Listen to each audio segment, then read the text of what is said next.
Ciao a tutti ragazzi, io sono Aldo e oggi proveremo a giocare con uno slime che ho comprato. Allora, aspettate che ve lo faccio vedere. Allora, eccolo qui, mamma mia, attaccato al tavolo? No, no, si deve vedere, ok.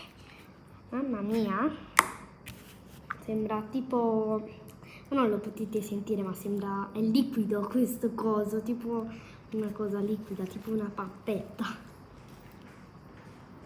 Cioè, cos'è? Uno slime molto strano come cosa, cioè, cos'è? Guardate, cioè, si appiccica, cioè non si appiccica, scusate per il rumore, ma spero che non lo sentiate questo rumore perché è veramente così, ma non dello slime, della sedia che fa avanti e indietro.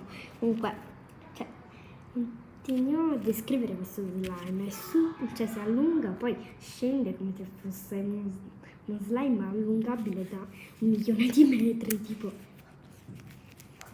Allora, poi, mamma mia, guardate, guarda, oh, cos'è?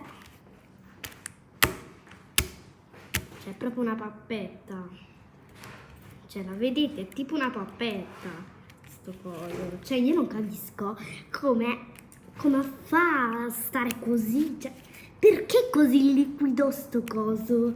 Cioè, non è uno slime. Cioè, e pensate che tutto questo era contenuto qui dentro. Ah! E vabbè, sistemeremo dopo? No, lo sistemiamo ora. Comunque, aiuto. Ok, allora.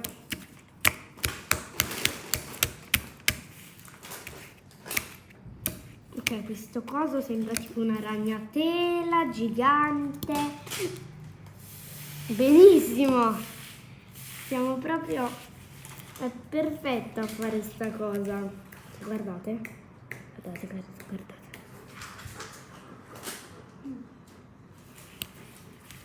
Allora, spero che questo video vi sia piaciuto, anche se questo coso fa abbastanza schifo.